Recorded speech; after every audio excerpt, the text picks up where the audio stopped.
In today's webinar, specifically, we will be presenting Quatch's automotive test solutions, addressing the critical importance of vehicle communication reliability and power analysis in automotive systems. Also, if you're wondering about the mention of data storage industry in the title, a little bit of background.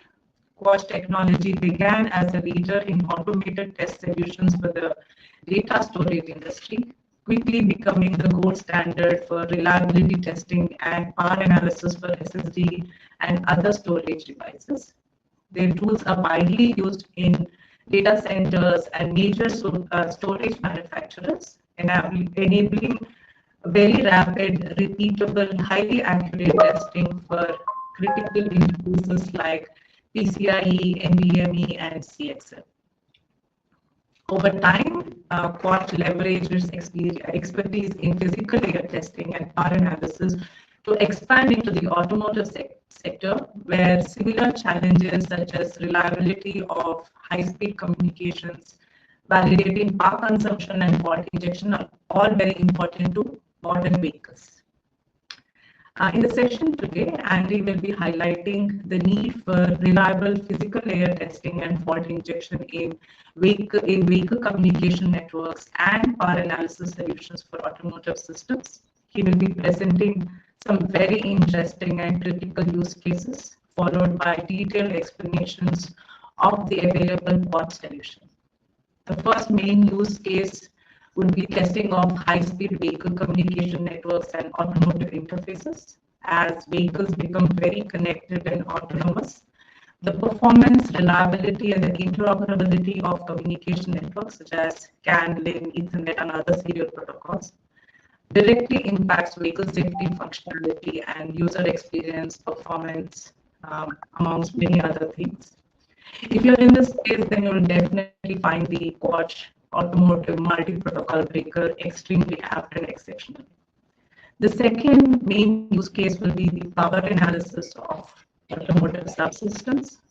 If you have been struggling with high-end oscilloscopes, bench power supplies, power meters, multiple probes, then Quatch offers a remarkably simple, easy to use and highly economical solution.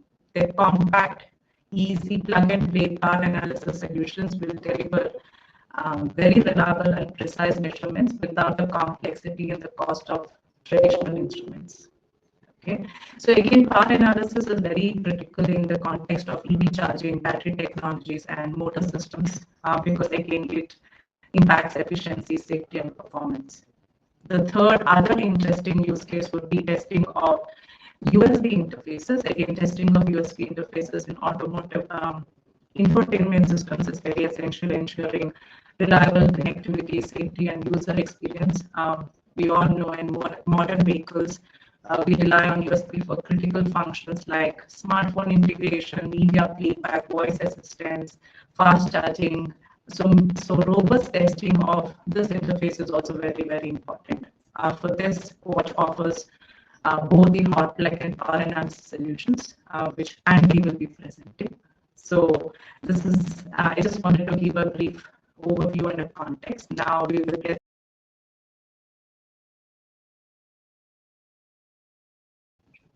Thank you very much, Pratibha, for the introduction, and thank you all for joining us.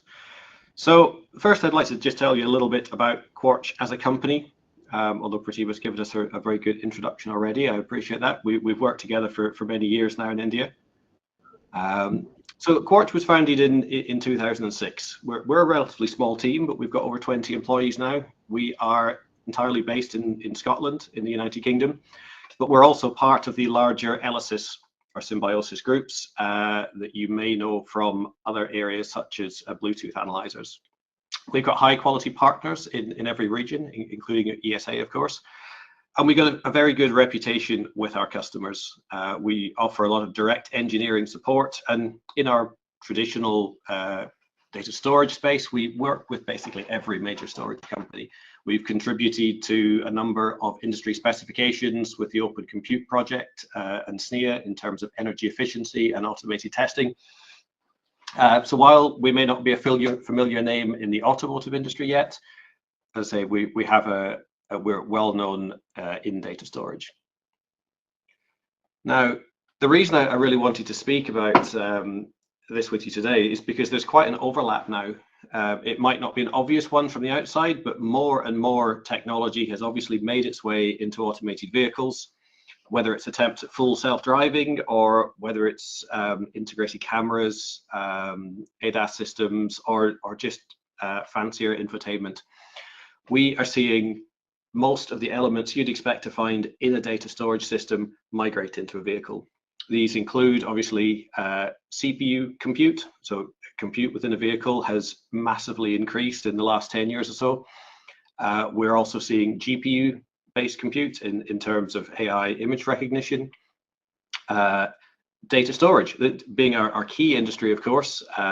We have worked with devices from the days of SATA through SAS, NVMe, and the more modern OCP and CXL devices for super high-speed storage and memory.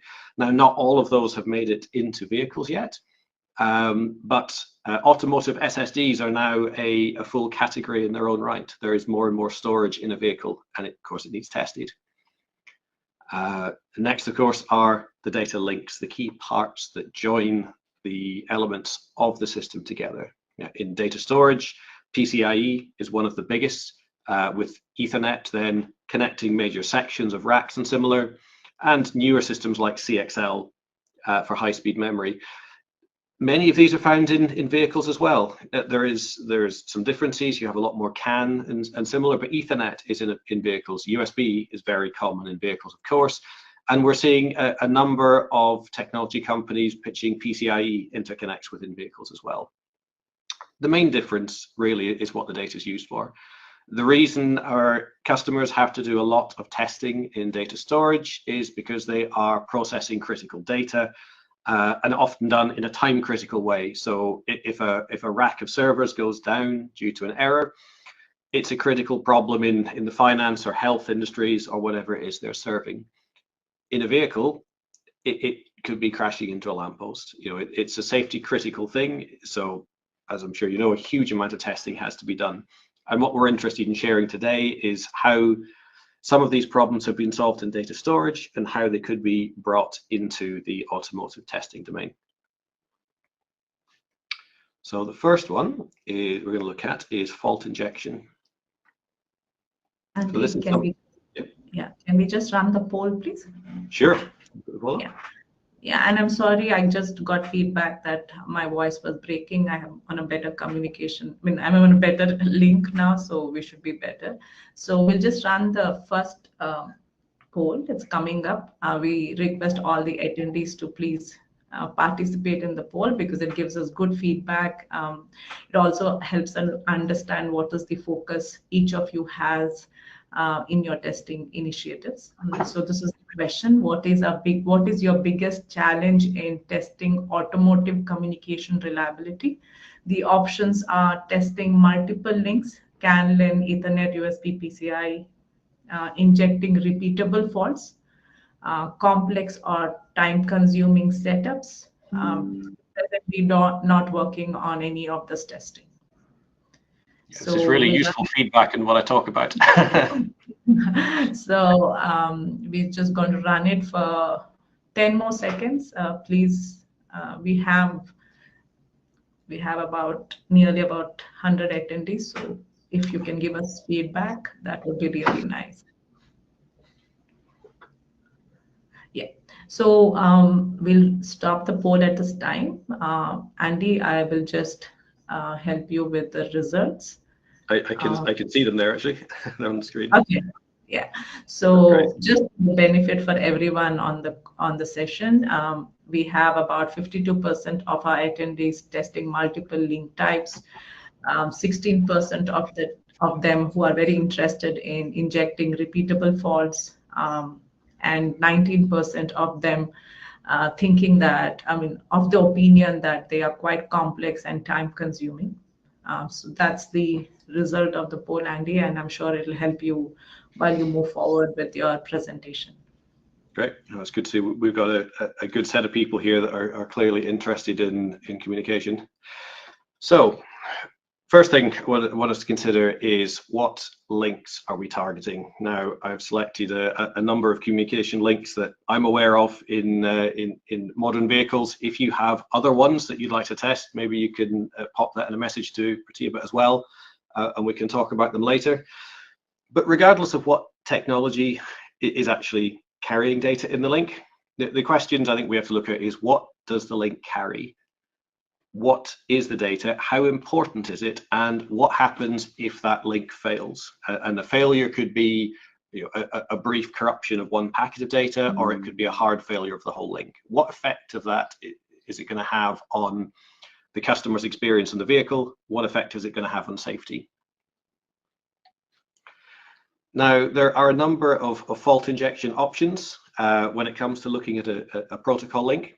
The first, of course, is protocol level injection. So this involves a protocol analyzer or jammer, or a network latency emulator is another form. So all of these work in a similar way, though. They have to read every single bit of data that comes through the link. They have to be able to process it in real time and then modify it in some way. Now, in the case of a network latency emulator, that it may just be delaying packets by a few milliseconds. In the case of the protocol analyzer or jammer, it can be flipping individual bits in a message to create a very specific error. So these are extremely detailed tests that you can perform, but they are very expensive pieces of equipment, especially for high-speed communication links like automotive Ethernet and PCIe, and they can be extremely complex to use. We frequently have customers in the PCIe space who will buy a $500,000 analyzer, and there's maybe only one or two people in the company that can use it. So it can be very useful for testing specific cases, but it's hard.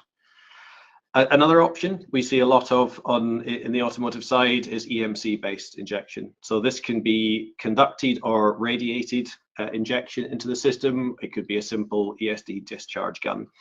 In any case, you're effectively brute forcing a zap of energy into the system to disrupt communication. It's relatively cheap, it's relatively safe and easy to do. It can be very hard to target faults, though. It can be useful because, of course, we have a lot of electromagnetic interference while driving in industrial environments. It can be good testing to do. But the energy is very hard to target at specific wires. It can have a very varying result depending exactly how it couples into different parts of the system, what other metal elements are nearby. So it's hard to get repeatable results. Now, another option is direct physical layer injection, so physical isolation of the signal path. Again, this is relatively cheap and easy. It is much easier to time precise faults, and you can target one specific wire in a multi-wire link. The results, therefore, are much less variable. They're not completely repeatable, however. Just because you can create for instance, a very precise 100 microsecond break in a physical interface link doesn't mean that you're going to hit the same point in the data. If no data packet was passing at that point, nothing would happen, for example. But it is a much more repeatable test, at least. And the interesting thing, I think, is in our previous data storage industry, the racks of servers are in environmentally controlled areas. They don't move, and they have a fairly limited shelf life before they're replaced. Vehicles, however, they get very hot, they get very cold, they're bouncing along the road all day, and they age very significantly. Old vehicles will continue for 10 or 20 years in many cases. Storage systems do not have many of these challenges. So communication links will glitch out and fail at some point. The question is, have we tested everything and are we ready for when that happens? So here we get to a real example. This is the Quartz multi-protocol breaker wired directly between, and we wire it directly between a host and a device. There are simple screw terminals on the front to wire in. In the example we're going to see is an automotive Ethernet. We apply power to the breaker module, 12 volts as you'll find in a car, connect USB or Ethernet to control it, and we're good to go. This can be set up in a few seconds. And what we've got here is a live demo we had from one of our trade shows recently. In this, we've got the Quartz breaker in the center of the screen. We have a pair of 1000 base T automotive Ethernet adapters on the sides. And through that combined Ethernet link, we have connected an IP camera on the right to the test PC on the left. A very simple setup, but it demonstrates an equivalent of an IP camera running in a vehicle. So let's see what happens. We're going to wave our hand in front of the camera. The camera is functioning, everything is smooth, and then we're going to run a simple Python script that activates the glitching sequence. And oh dear, immediately we're seeing lost frames, we're seeing smearing. It's quite intermittent. Sometimes the camera will hang for almost a second or two. Sometimes it's relatively clear, like there's almost nothing there. Now we are injecting a series of short glitches into the physical layer of the Ethernet link. And what that's causing is packet loss. However, the Ethernet link is very robust. The packets will either be resent, or in this case, however, the receiver will reconstruct the image to the best of its ability. But in this particular case, we are not using a TCP style system where packets are guaranteed to be resent every time. So we're actually losing keyframes. The camera quality massively drops when the faults are being injected, but no errors are raised. There's no indication on the camera that there's a fault, and there is no indication in the camera software that anything is going wrong. But we can clearly see the camera quality is unusable when that disruption is running. Now that's really interesting to me. It's unsurprising in this case that a simple streaming camera doesn't feel the need to indicate that there's a problem on the link we have to deal with. The real question we have to ask is, if we wire this into an IP-based or Ethernet-based device in your vehicle and inject those same errors, will the vehicle indicate a fault and shut down safely? Because clearly, if this camera was feeding into an ADAS system or any form of critical system for data, those packet losses could cause a crash or a serious failure of some kind.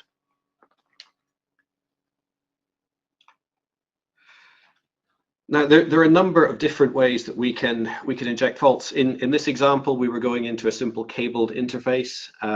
That particular breaker module we can inject into CAN, LIN, I2C, USB 2. We can do a range of serial protocols as well as the automotive Ethernet. There are 4 individual signal wires that can be individually controlled and 1 power rail, so we can cut power to a powered interface as well. But in many cases, testing has to be done before you have a completed vehicle. In a lot of cases in the storage world, for example, our customers will place devices into R&D test boards of some kind as a test bed.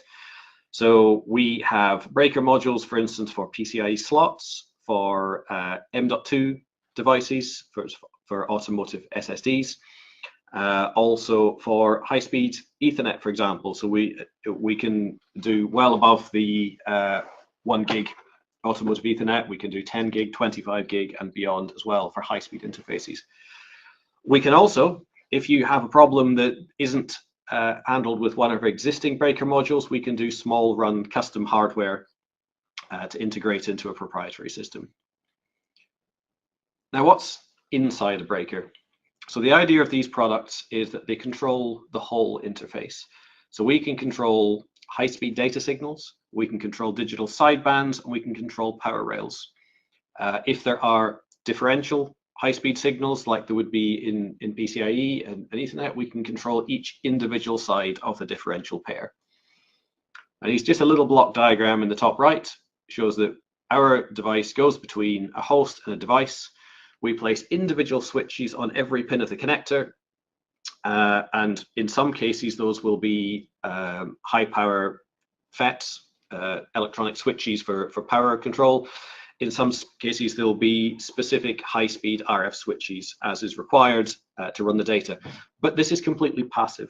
So your host and your device speak together with no idea that the Quartz breaker is in the link. It will run as normal until we choose to open one of these switches either permanently to create a hard failure or very briefly to create a glitch. So we can do everything from making and breaking the link. We can simulate a fast versus slow connection. We can simulate things like contact bounce. So when things plug together, for instance, plugging a USB device into a port, you don't get a smooth connection. We get a series of bounces, and we can simulate those high-speed bounce patterns as well, as you can see on the bottom right. Glitching, however, is one of the key things here. This is how we generated the failures in that video before. We can glitch high-speed data rails down to about 50 nanoseconds on most devices. So on a high-speed PCI interface, it might be a few bits of data that we take out with a single glitch. But this is a very good simulation of what a vibration-induced failure on a poor wiring loom or connector is going to do. And we can create a single glitch, or we can create a cycle or a random sequence of glitches on the link. And that's what we were using on the previous video. It's also very easy to automate. So quick Python scripts can be knocked up by junior engineers in a matter of minutes that create these different failures. And it's a modular system, so it can be expanded to run across multiple interfaces very easily. And really that covers the basics of the breakers. So Pratibha, do we have any questions from that side? Yes, thank you. There are a few questions. I'm just going to, take them together. So the question saying that we just spoke about automotive Ethernet. Do we also support CAN FD as an interface? So maybe you can elaborate or reiterate all the interfaces we support. Why don't you take that question? There's some other questions. Maybe I'll ask you after that. Yeah. Sure. So yes, we support CAN and LIN. Again, if you look at the top left there, we have quite a list of protocols that the multi-protocol breaker can support. It's basically within a set of speeds and electrical characteristics. So if there's a specific interface that you would want to instrument that we don't have here, then that's one that we can discuss quite easily. Or it may be that we already support it on one of our existing modules, but we just haven't thought to advertise it as one of the protocols we use. Okay. There's also questions around how do we automate it? What is the scripting support? How do I integrate with other automotive test systems?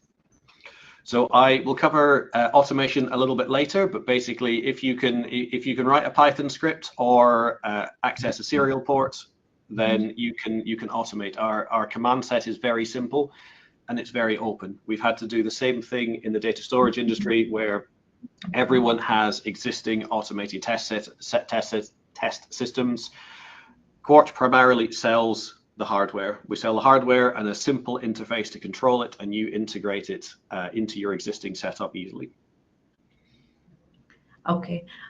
There's also some questions about the ability to manipulate packets. I think maybe you need to clarify again that the focus here is on the physical layer testing.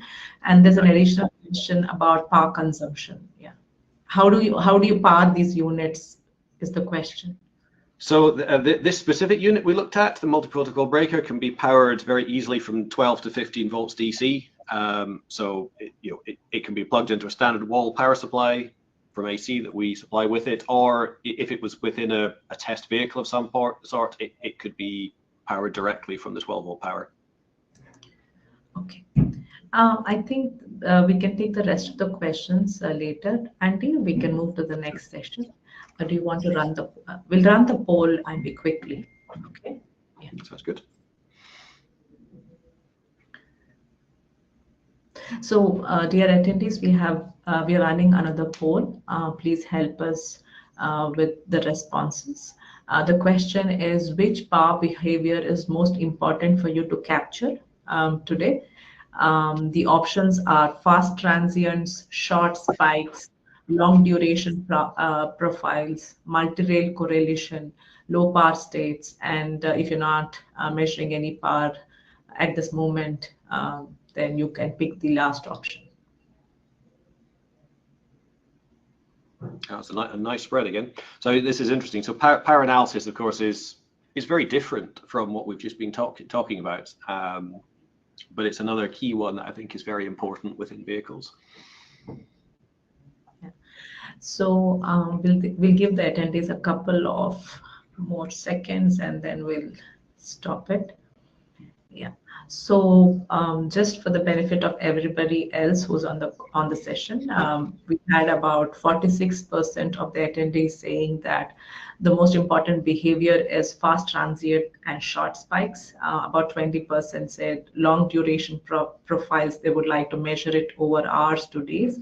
And then about 11% say that they are interested in multi-rail correlation and also then low power states.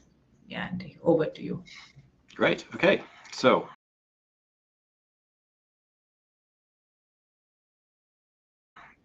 first question that we need to ask when it comes to power is, what do you need to measure? There are a lot of things on a vehicle that consume electricity in one form or another. So let's look at a few of the options. A very clear one, of course, these days is EV charging. We've got 1 or up to 3 phase AC. We've got high voltage DC charging. We've got concerns over startup and inrush as the charge cycle starts. But then we've got the full charge cycle, which might run for many hours.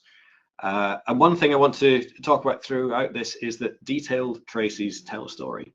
There's a lot more to power analysis than just the number. We're charging at 10 kilowatts, we're charging at 20 kilowatts.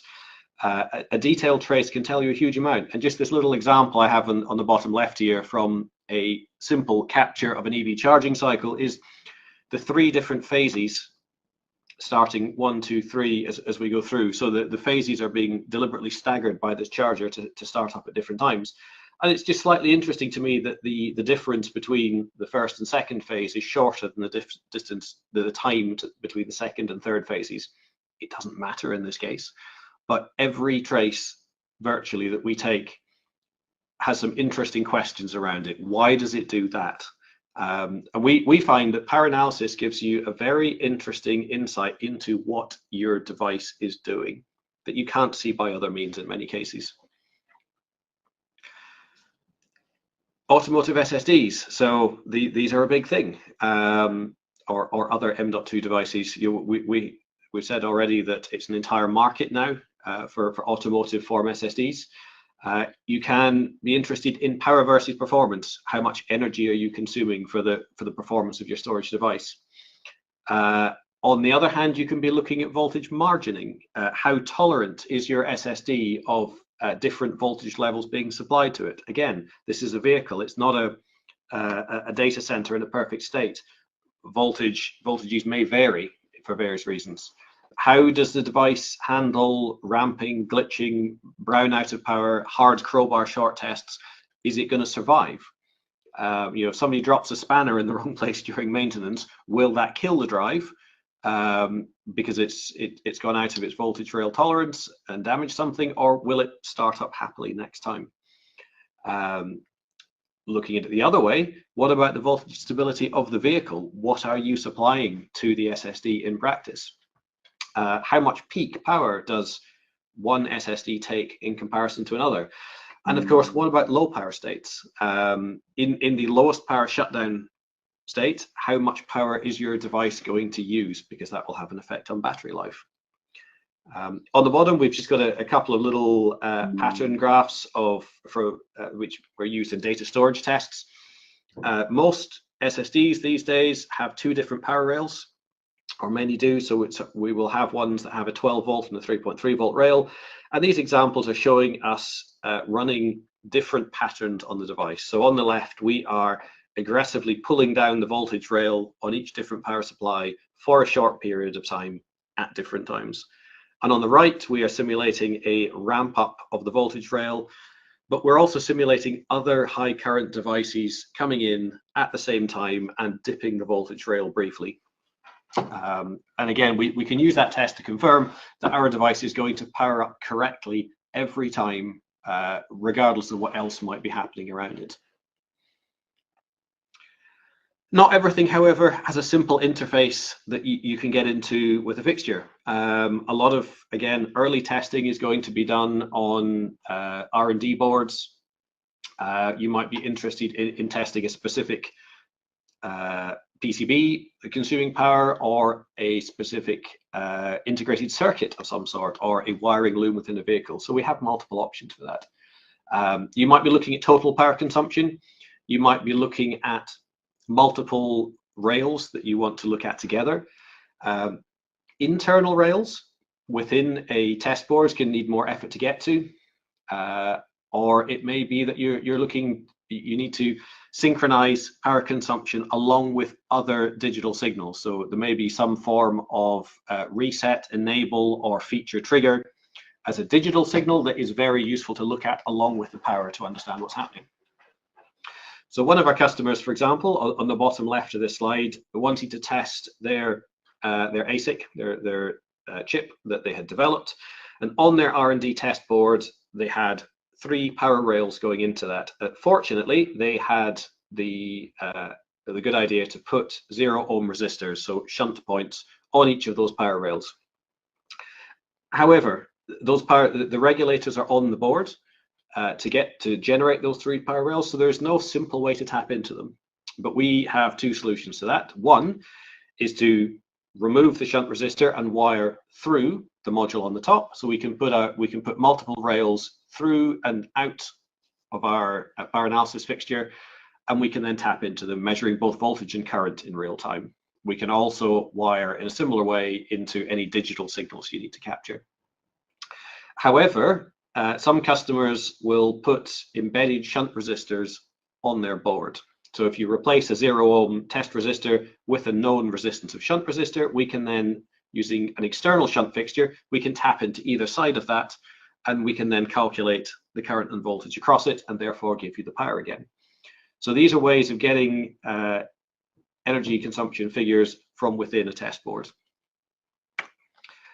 The third one, again, AC motors are very common these days. So power efficiency, key question. Peak current, what do you need to be able to supply to it?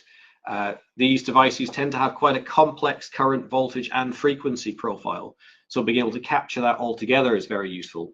And then, of course, we've got the question of failures, either instantaneous ones or degradation over time. Being able to look in detail at high resolution at what your device is doing gives us a really good insight into how it is wearing and changing. Once you've decided what you're trying to capture, the next question is, well, how fast do you need to sample? How much data do you need to sample? And a key thing for us to think about is that fast sampling is not always going to be better. What do you need to capture? So are you trying to capture noise, high frequency noise, peaks, which require fast sampling, or is it longer term profiles and trends? In which case slower sampling is normally fine, but a larger memory capture is more important. Next is, well, do you know when the capture event that you want will happen? If yes, or you can provoke it to happen, then a short capture depth is fine. If you don't, you may want to be able to capture for minutes, hours, or even days until you can be certain that you have captured the data you need. Next, how many rails? Single rail or multiple? And again, do you need to sync that up with a digital signal that might help you understand what's happening? And then a really important one is, how simple is your power test setup? The more complex it is, the less accurate it is, simply because mistakes are likely to be made. And we have, in many cases, seen customers in the data storage industry come back to us and say that they've measured something on a scope and they get a different result than we do. And in the significant majority of the cases, it's just because the oscilloscope has been set up incorrectly, or, for instance, a voltage probe has been put on the wrong point on the board. It's really easy to do, but a simple setup is both less likely to cause errors, and it can also be safer, especially when we're dealing with AC systems. If we can avoid putting voltage probes directly onto exposed metal, it's going to be a lot safer.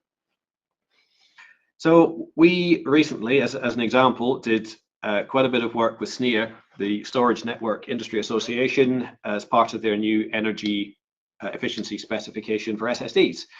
And one of the things they wanted to know was, how fast did they have to sample to get accurate power results?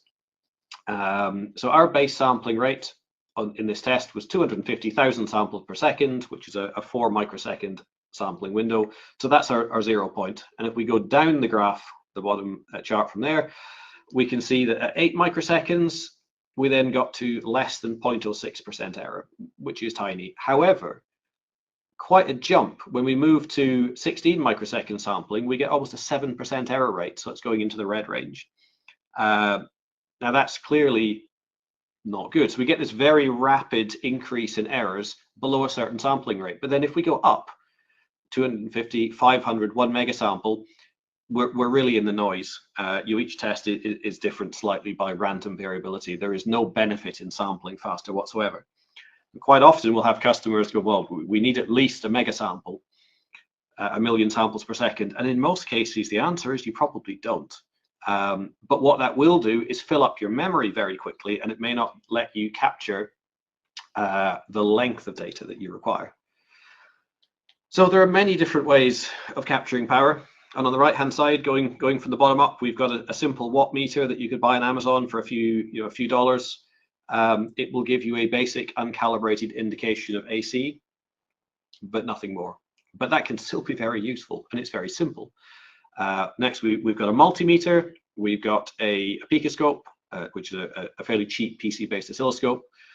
Next up, we have an expensive power analyzer, and then a high-end oscilloscope. So there is a huge range of money that you can spend on different pieces of test equipment. And the key I would recommend is to look at, again, what are you trying to capture and how simple is it? And choose equipment that gets you the data you need in a way that is easy to capture, reliable, and doesn't cost more than you require. So to look a bit about Quartz, what do we do differently? And one thing is that wherever possible, we do plug-and-play fixturing. So if you look at any high-end AC power analyzer, for example, it will have a number of ports on the front to add voltage probes and current clamps. So we've got a different route. We have, on the left here, we have standard IEC connectors for 110 and 240 volts AC.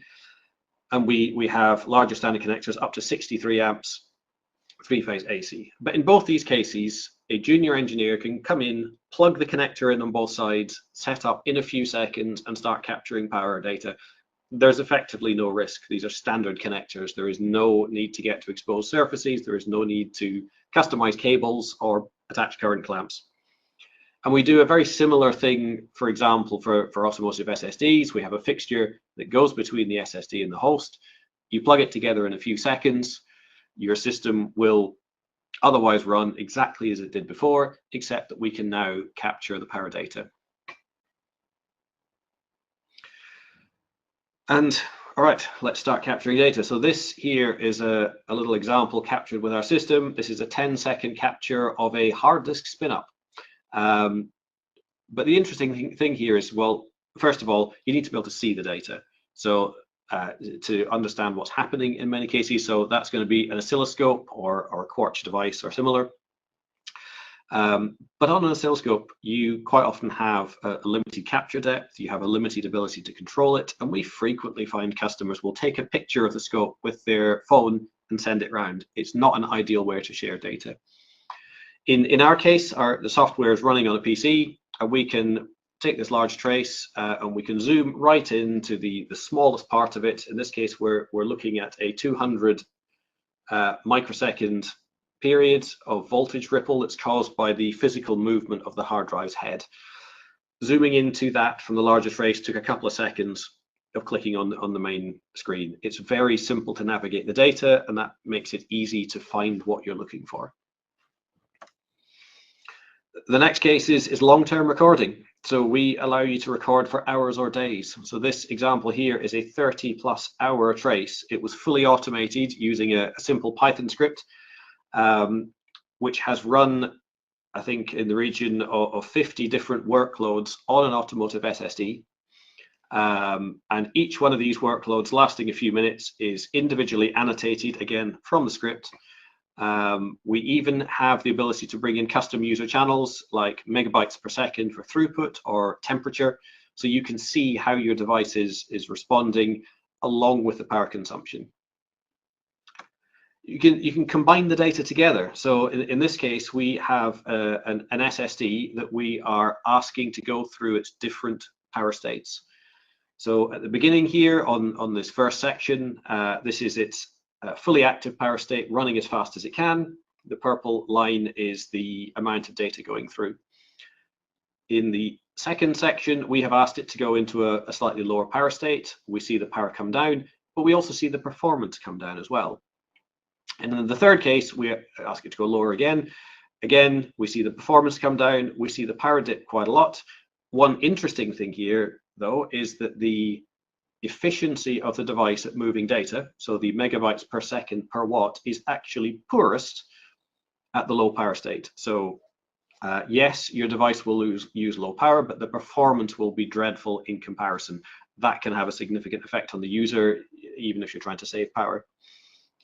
Another interesting problem with this device test is that we found that on the right-hand side of this graph, there was supposed to be more interesting data as we told the drive to go into its power-saving sleep modes, but it didn't do so. It claimed it did. The host system believed it was in a sleep state, but in practice, the drive was still consuming, actually, if we look here, it was consuming more power in its sleep state than it was capable of when it was actually running at times. So the combination of this host and SSD did not sleep properly, meaning it would use significantly more power idle than you would expect.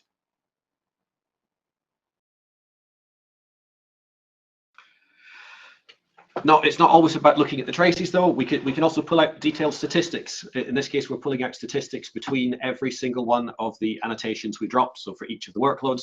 And then with a single click, we could look at, well, what is the worst case power consumption? What is the best case power consumption, and similar. Make it very easy to run automated tests overnight and come back in the morning and get a large amount of high quality, easy to interpret data on what your device is doing. We've spoken a couple of times about this idea of having digital signals and power consumption together. And this is one of them. This is a PCIe storage device powering up. So we have the current trace in blue, and at the bottom we have the reset signal, which is used to tell the device to wake up or reset. And the interesting case here is that the reset signal has been asserted 1, 2, 3 times. I've marked with an arrow. Now that may not matter a huge amount, but there is a question as to why did we need to reset a device 3 times on startup? That will slow down the time until it's ready. That will, for instance, if you're in a vehicle and you've just switched it on, it will take longer until the drive is ready. It might only be a second or 2, but it does make a difference. And being able to see these digital signals along with the power gives us more information on what's happening. Being able to see stuff live also is very useful. So this is a live capture in Quartz Power Studio of a storage device. We basically hit record, turning the power on, and we can see in real time the power up. And this is really nice that you can look in real time, but still, while you're capturing, zoom in on other things and see what's going on. So it's very easy to use. And our aim is to put an order of magnitude more power data in front of your engineers without overloading them, but that lets them make better choices over designs, over this selection of devices to integrate and similar.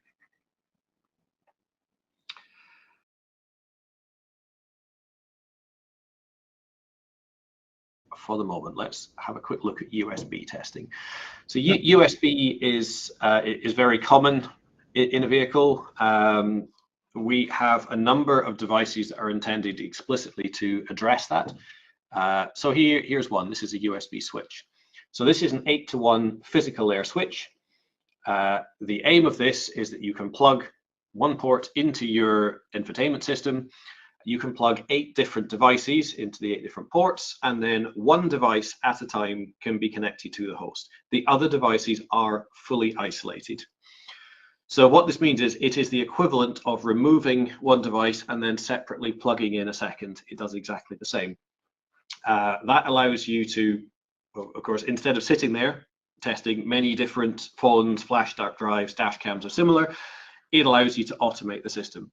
It allows you to automate hot plug as well, removal and insertion, to separately isolate USB 2 and USB 3, so you can test the difference on what the effect of different supporting cables may have on individual devices as well. So this is a great way to simply improve automation around USB. Now, if you're interested in more focusing on one device and what it does, we can then look at one of our breaker modules that are designed specifically for USB. So we've got USB 3, we've got USB-C. So these allow you to automate a wide range of physical air tests around connection and failure. They are basically the same idea as the automotive multi-protocol breaker we looked at earlier. They're just explicitly designed for USB. So we can do connect and disconnect. You can automate the removal and insertion of a USB device. You can plug it multiple times without having to be there. You can simulate the difference between fast and slow hot plugs. You can simulate the effect of someone wiggling the cable into the connector instead of plugging it nicely. We can do corner case tests where we deliberately do unusually fast or slow hot plugs to make sure that the device will always enumerate correctly. We have individual control of every non-ground pin on the connector. So that includes V-bus, the USB 2 differential pair, and the high-speed transmit and receive pairs. And on those high-speed signals, we can inject data errors, again, down to 50 nanoseconds, so we can simulate bad cables and bad links. Again, anything that the hot plug is important. Now, in a data storage system, hot plug is essential because people frequently hot plug devices and cables while the servers are running. It has to work every time. It's not as important in a vehicle if your phone doesn't connect perfectly every time, if you have to unplug it and plug it back in again. But it's not fun for the user. There is the potential of faults that then ripple through the system and might crash the infotainment, for example, which will then annoy them even more. So these are certainly things that you want to test well before vehicles get into customers' hands. On the power side, again, with higher power charging standards from USB-C, with faster charging phones, verifying charging speeds and debugging power problems can also be very useful. So we have a power analysis fixture specifically designed for USB-C. We can capture, again, 250,000 samples per second with long-term capture. This is a calibrated, proven device, which is used in many cases based on our enterprise M.2 power analyzer. So this is not a cheap tool that you buy off eBay, but it will also give you far more accurate and more useful data. And at the bottom right there, we've got an example of a USB charger connected to a phone, and we can see the big spike of inrush current here actually disrupts the ramping of the power rail. There are many interesting things that we see when we start looking at these traces. Again, I'd strongly recommend that if you're implementing high-speed charging on your vehicles. So how would you actually get started with any of this testing if it's of interest? And that is fairly easy. Our regional resellers are skilled partners. It's ESA that we have on the line today. They will be able to provide local support and logistics. They will be able to provide evaluation kits. So there's a risk-free trial if you want to try something out. In terms of technical support, there is direct access to the Quartz engineers in the UK by phone and by email as well when it's necessary.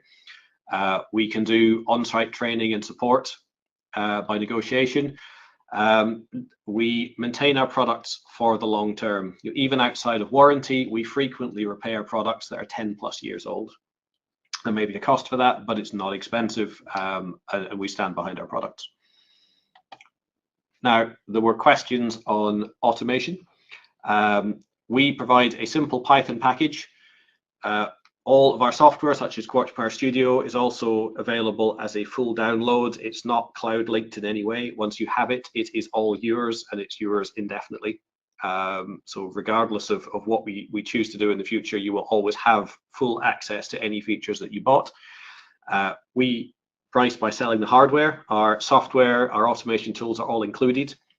We have many automation examples on our website.